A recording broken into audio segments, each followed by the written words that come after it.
Hello, I'm Beta Ray Bill. A horse is a horse, of course, and no one can talk to a horse, of course, unless, of course, that the horse is the famous Beta Ray Bill. Go right to the source and ask the horse. He'll give you the answer that you'll endorse. He's always on a steady course. Talk to Beta Ray Bill. People yakety yak a streak and waste your time of day, but Beta Ray Bill will never speak unless he has something to say. A horse is a horse, of course, and this one will talk to his voice as horse. You've never heard of a talking horse? Da da da da da da da da. Well, listen to this. I'm not a horse! Ba-dum. Welcome to 5 Points of Articulation, where I review action figures and then articulate 5 points to help you decide if you want to add that figure to your collection. The 5 points I discuss are packaging, presentation, posability, playability, and price. I'm Jason, and if you enjoy my content, please like, share, subscribe, do all of the YouTube rigmarole.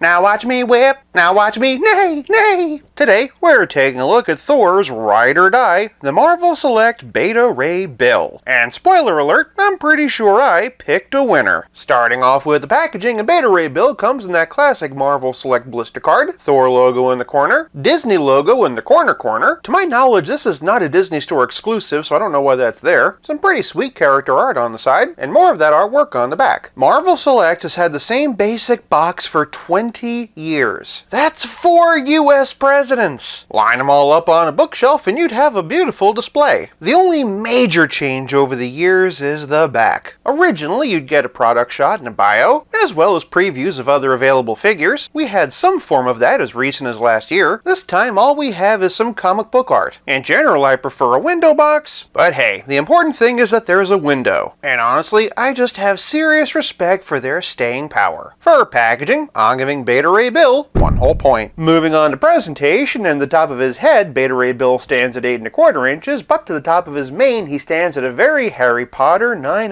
3/4. When I first saw this figure solicited, I was gonna pass on it. I was pretty happy with my Marvel Legends one, but then I saw him at New York Comic Con and I was blown away. Marvel Select excels at these larger-than-life characters, and this one is no exception. From the top, and we have his infamously equine face, unfortunate seam around the jawline, and if his face wasn't horse-like enough, his helmet has a spectacular mane to really put a point on it. A little bit of shading in there too. Speaking of red shading, we see a lot of that in the cape. It's a very thick, very hard plastic. Does that weighty cape make him fall over? Nay! He's actually quite stable. Moving on down, his armor is similarly impressive. Not unlike the HasLab Galactus, and these straps are a separate piece to not get in the way of articulation. As for whether or not they do or don't get in the way of articulation, that's a conversation for the next category. Bill's belt would be the envy of wrestlers everywhere. Tiniest chip in mine, which is unfortunate, but not the end of the world. More leg and thigh armor here. And then moving all the way down, we get to his boots. Continuing with the Harry Potter joke, and his knee pads kind of look like golden snitches. And then flipping him upside down, he does have peg holes. Okay, all my equestrian jokes aside, this does look like a horseshoe, right? Moving back up, and he has some short sleeves and gauntlets. This brings me to my only real criticism of the look of this figure, the elbow joints. The plastic on the joint doesn't exactly match, but that's kind of common. My bigger issue are the blue strips not continuing across. On the one hand, I do understand why they might have wanted to avoid possible paint chipping. On the other hand, I'd have just preferred they left off those blue pieces completely. Of course, had they done that, I probably would have pointed to the box and said that it wasn't accurate. I guess you just can't win for losing. Not to get on my high horse, but when it comes to big characters like this, Marvel Select outclasses Marvel Legends every time. For presentation, I'm giving Beta Ray Bill 1 whole point. Moving on to posability, and most of us know the drill when it comes to Marvel Select. They're contractually limited in the number of joints they can have in a figure, so they're not quite as posable as a Marvel Legend. As we'll see, however, this figure is actually very well jointed, but maybe temper your expectations when it comes to the range. I mean, come on. Even so, Bill can look side to side. He actually does get a bit more up than I would have expected, and a little bit down. He also has swivel hinge shoulders that can raise up this far, bicep swivel, and swivel hinge elbows that actually do cut a pretty deep end. Traveling down the arm, he has swivel hinge wrists that can hinge up this far, and hinge down this far. Shifting the torso, and Beta Ray Bill has a diaphragm joint, but he also has a lot of armor and a heavy cape to get in the way. As such, much. He doesn't really get anything in the way of forward and back, but he does get twist. Below the belt, the Bill has ball jointed hips. They can kick this high and split this far. Not only does that ball joint allow for some pretty decent twist, but he also has a very cleverly hidden thigh cut. Similar to the Universal Monster Ninja Turtles we looked at, he has a very interesting knee joint. The top is a swivel and the bottom is a hinge. This means he can twist and bend. Moving on down, and Bill has some boot cut and ankles that can hinge and pivot. Do keep in mind that these ankle discs get a bit in the way. It's unfortunate that Diamond is saddled with articulation restrictions. Even so, I do think that they've made the most of those limitations here, and while he might not be the most posable figure in the world, for a larger-than-life character like this, that is to be expected. For posability, I'm giving Beta Ray Bill 1 whole point. Moving on to playability, and Beta Ray Bill comes with his weapon, which some of you might be surprised to learn is Stormbreaker. If your only exposure to Stormbreaker is the MCU movies, this one came first. He holds it in his right hand like so. If that wasn't enough, he also comes with this swirly effect. I love this. If I'm not mistaken, Marvel Select is the one that pioneered the whole swinging hammer effect, and this is just the next logical step. It's been cast in a see-through plastic, with the various hammers painted in. Like last time, we have a peg on the inside, and in action is not only a really cool accessory, but a massive one. But playability is more than just accessories and horse puns. It's also about how well your figure plays with others. Trotting out my Beta Ray Bill collection, and here we have the original figure by Toy Biz. I believe this was from 1997, and here we have the Hasbro Marvel Legend version. For some more Thor, and here we have an early Hasbro Marvel Legend version. Here we have the 80 years version. Here we have Thunderstrike, the modern Herald of Galactus version, and the Marvel Select Disney Store exclusive Mighty Thor. Canonically, Thor is 6'6" and Beta Ray Bill is 6'7", so these scale really well. Remember those numbers for later. For another Thor-related character, and here we have the Destroyer, and since they duked it out in the animated Planet Hulk movie, here he is with Planet Hulk. For a couple of other Hulks, and here he is with the Marvel Select Immortal one, and the Marvel Legends 80 years version. On the subject of Sicarian connections, and here's Beta Ray Bill with the Gladiator Silver Surfer from Marvel Legends, and Silver Surfer from Marvel Select. For some more cosmic characters, and here we have the Marvel Select and Marvel Legends versions of Captain Marvel. Here's the Marvel Legends Null, Marvel Select Thanos, Marvel Legends Thanos, Marvel Legends Cosmic Spider-Man, and the Marvel Select Uatu the Watcher. For some DC Multiverse comparisons, and here we have Superman, Wonder Woman, Green Lantern, and the Horse from Dark Knight Returns. For a rotoscale comparison, here's Pizza Spidey and the Spectacular Spider-Man, and as always, here he is with Stealth Iron Man. Say after this you want to grab a drink? I assume you like Colt 45, not to stir up any controversy, but I think I'm going to make this the main Beta Ray Bill of my display. Is he the proper scale? No. But hey, it's my collection, and I'll do what I want. Either way, I think it's time to put this one